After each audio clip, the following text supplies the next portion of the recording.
রবীন্দ্রভারতী বিশ্ববিদ্যালয়ে MA regular admission 2024-25 সেশনে তোমাদের কবে থেকে অ্যাডমিশন শুরু হচ্ছে, কি কি সাবজেক্ট রয়েছে, এন্ট্রান্স এক্সাম কি হবে, এলিজিবিলিটি ক্রাইটেরিয়া সব কিছু আজকের এই ভিডিওর মাধ্যমে তোমাদের সঙ্গে শেয়ার করব। তাই ভিডিওটি তোমরা স্কিপ না করে লাস্ট পর্যন্ত দেখতে থাকো। আর যদি ভিডিওটি ভালো লাগে অবশ্যই লাইক করো, কমেন্ট করো, শেয়ার করো। আর যারা চ্যানেলে নতুন হয়ে আছো তাহলে তোমরা চ্যানেলটিকে সাবস্ক্রাইব করে রাখো। তো ভিডিওটা শুরু করা যাক। আজ তোমাদের রবীন্দ্রভারতী ইউনিভার্সিটির কী কী কোর্স রয়েছে, কোর্সের কোন কোন বিষয়গুলো রয়েছে পিজি ডিপার্টমেন্টে সব কিছু, আর এলিজিবিলিটি ক্রাইটেরিয়া, তোমাদের কোনটাতে এন্ট্রান্স এক্সাম দিতে হবে আবার কোনটাতে দিতে হবে না, সব কিছু প্রথমে আমি তোমাদেরকে এইটা আলোচনা করে দেবো। তারপরে তোমাদেরকে বলবো কবের দিকে তোমাদের অ্যাডমিশন শুরু হবে। প্রথমে বলে রাখি, ফ্যাসিলিটি অফ আর্টসের মধ্যে তিনটে ডিপার্টমেন্ট থাকে। তোমাদের ডিপার্টমেন্ট তিনটে থাকে, একটা আর্টস, একটা ফাইন আর্টস এবং ভিজুয়াল আর্টস। আর্টসের মধ্যে বাংলা, ইকোনমিক্স, এডুকেশন, ইংরেজি, হিস্ট্রি, লাইব্রেরি, ফিলোজফি, সংস্কৃত, ম্যাথামেটিক্স, পলিটিক্যাল সায়েন্স, এরকম 16টির মতন তোমাদের সাবজেক্ট থাকে আর্টসে। এবং ফাইন আর্টসের মধ্যে থাকে তোমাদের 7টি সাবজেক্ট থাকে, এবং ভিজুয়াল আর্টসে তোমাদের 6টি সাবজেক্ট থাকে।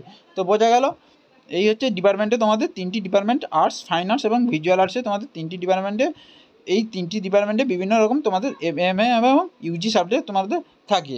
বোঝা গেল। এবার হচ্ছে কোনটাতে তোমাদেরকে এন্ট্রান্স এক্সাম দিতে হবে। এন্ট্রান্স এক্সামের ক্ষেত্রে তোমাদেরকে আর্টসের ক্ষেত্রে কোনো এন্ট্রান্স এক্সাম দিতে হয় না, কিন্তু তোমাদের ফাইন আর্টস এবং ভিজুয়াল আর্টসের ক্ষেত্রে তোমাদের এন্ট্রান্স এক্সামটা অবশ্যই তোমাদের দিতে হবে। কারণ তোমরা দেখতে পাচ্ছ ফাইন আর্টস যেটা রবীন্দ্রসঙ্গীত আছে, এখানে তোমরা যদি এন্ট্রান্স এক্সাম না দাও তাহলে তোমাদেরকে পিজি অ্যাডমিশন কীভাবে নেবে। রবীন্দ্রসঙ্গীত তোমাদেরকে বলে দিল কোনো একটা গানের মাধ্যমে তোমরা এক্সামটা দেবে, তোমরা একটা গান গাইলে, তোমরা ড্যান্সের মাধ্যমে তোমরা এক্সামটা দিয়ে এন্ট্রান্স এক্সামটা দিয়ে তোমরা অ্যাডমিশন হতে পারবে। কিন্তু আর্টসের ক্ষেত্রে তা নয়। আর্টসের ক্ষেত্রে তোমরা ফর্ম ফিল আপ করবে, ফর্ম ফিল আপের পর তোমাদের মেরিট লিস্ট বেরোলে তোমরা পিজি অ্যাডমিশনটা হতে পারবে। তাহলে বোঝা গেল এন্ট্রান্স এক্সামটা তাহলে কোন কোন বিষয়গুলোর ডিপার্টমেন্টের উপর থাকছে। একটা হচ্ছে ফাইন আর্টস এবং একটা ভিজুয়াল আর্টস। এগুলো যেহেতু গ্রাফিক ডিজাইনার, পেন্টিং, এগুলো তোমাকে কী করতে হবে, তোমাকে সব কিছুটা আঁকতে হবে। রবীন্দ্রসঙ্গীত, ড্যান্স, এগুলো তোমাদেরকে দেখাতে হবে। তাই এদের ক্ষেত্রে এন্ট্রান্স এক্সামটা তোমার হয়ে থাকে। বোঝা গেল। এবং আর্টসের ক্ষেত্রে এন্ট্রান্স এক্সাম হয় না। তাহলে বোঝা গেল ফাইন আর্টসের ক্ষেত্রে এবং ভিজুয়াল আর্টসের ক্ষেত্রে এন্ট্রান্স এক্সামটা তোমাদের দিতে হবে, এবং আর্টসের ক্ষেত্রে কোনো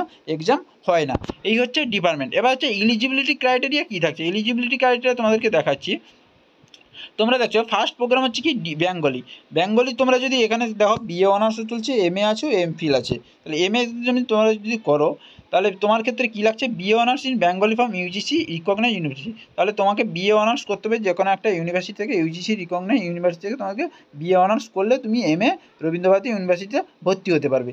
এবার হচ্ছে দেখো ইকোনমিক্সের ক্ষেত্রেও সেই সেম, বিএ এবং BSc honours in economics from any UGC recognise university. তাহলে তোমাদের বিএ অথবা বিএসসির ক্ষেত্রে তোমাদের কী করতে হবে, ইকোনমিক্সে অনার্স করে রাখতে হবে যে কোনো একটা ইউজিসি রিকগনাইজ ইউনিভার্সিটি থেকে।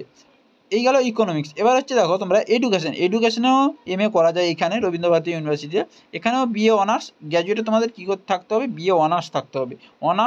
BA honours graduate in any subject with BEd from any UGC recognise university. তাহলে বোঝা গেল এডুকেশনের ক্ষেত্রে দেখো তোমাদের যদি বিএতে, তোমাদের যদি গ্র্যাজুয়েশনে যদি এডুকেশন সাবজেক্ট থাকে বা অন্য সাবজেক্ট থাকলেও তোমরা এমএতে এডুকেশন তোমরা করতে পারবে রবীন্দ্রভারতী ইউনিভার্সিটি থেকে। এবার হচ্ছে ইংলিশের ক্ষেত্রেও তোমাদের সেই একই, BA honours in English from any UGC recognise university. প্রত্যেকটির ক্ষেত্রে এই আর্টসের বিষয়ের ক্ষেত্রে তোমাদের যে কোনো একটি ইউনিভার্সিটি, ইউজিসির আন্ডারটেকিং ইউনিভার্সিটিতে তোমাদের বিএ অনার্সটা করতে হবে, তাহলে তোমরা এমএতে ভর্তি হতে পারবে। এই হচ্ছে কি আর্টসের ক্ষেত্রে। এবার আমি জানবো ভিজুয়াল আর্টসের ক্ষেত্রে বা ফাইন আর্টসের ক্ষেত্রে কোন কোন সাবজেক্টগুলোকে কী কী এলিজিবিলিটি থাকছে। তো বলছি তোমাদের।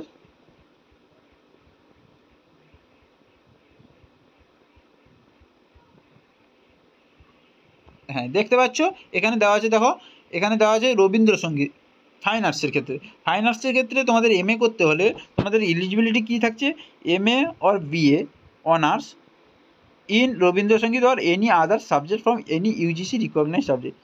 বোঝা গেল। তাহলে রবীন্দ্রসঙ্গীতে এমএ করতে হলে তোমাদেরকে বিএ অনার্সে রবীন্দ্রসঙ্গীত থাকতে হবে। না হলে তোমরা যদি অন্য সাবজেক্টে যদি বিএ অনার্স করে থাকো, দিয়ে এমএতে তোমরা ভাবছো রবীন্দ্রসঙ্গীত নিয়ে পড়বে, সেটাতেও তোমাদেরকে অ্যাডমিশন নেওয়া হবে। যে কোনো একটি ইউজিসি রিকগনাইজ ইউনিভার্সিটি থেকে তোমাদেরকে রবীন্দ্রসঙ্গীত আন্ডারটেকিং কোর্সটা তোমাদেরকে করে নিতে হবে।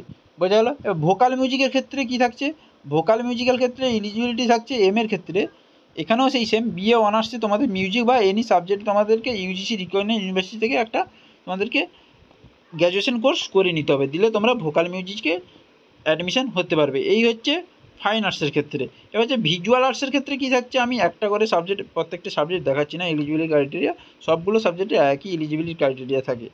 এই গেল কি ফাইন আর্টস। এবার হচ্ছে ভিজুয়াল আর্টস। ভিজুয়াল আর্টসে তোমাদেরকে দেখাচ্ছি,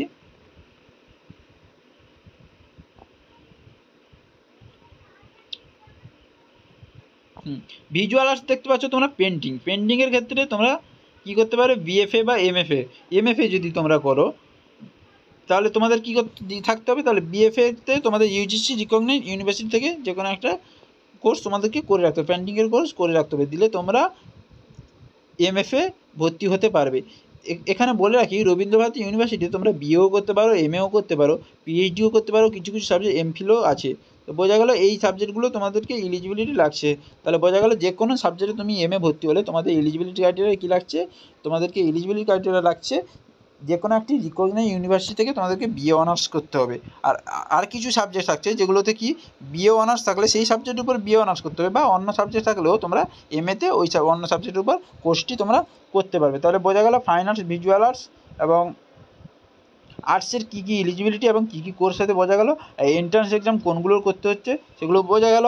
এবার বলে রাখছি তোমাদেরকে তোমাদের পরীক্ষা অ্যাডমিশন কবে শুরু হবে, এন্ট্রান্স এক্সাম এবং অ্যাডমিশন কবে শুরু হবে, পিজি অ্যাডমিশন কবে শুরু হবে। তোমাদের বলে রাখি, পিজি অ্যাডমিশন যেহেতু এখন ইউজি অ্যাডমিশন চলছে, ইউজি অ্যাডমিশন শেষ হলে তোমাদের পিজি অ্যাডমিশন শুরু হয়ে যাবে। অন্যান্য কলেজে পিজি অ্যাডমিশন শুরু হয়ে গেছে, কিন্তু রবীন্দ্রভারতী ইউনিভার্সিটিতে পিজি অ্যাডমিশন শুরু হয়নি, ইউজি অ্যাডমিশন এখনও পর্যন্ত চলছে। তাই ইউজি অ্যাডমিশন শেষ হলে পিজি অ্যাডমিশন শুরু হয়ে যাবে।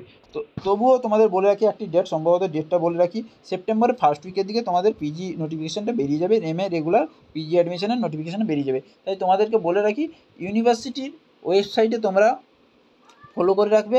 যদি ওয়েবসাইট যদি না ফলো করে রাখো তাহলে আমার চ্যানেলটিকে সাবস্ক্রাইব করে রাখবে। আমি প্রতিনিয়ত তোমাদেরকে ইউনিভার্সিটির তরফ থেকে যে কোনো নোটিশ এলে তোমাদেরকে আপডেট দিতে থাকবো।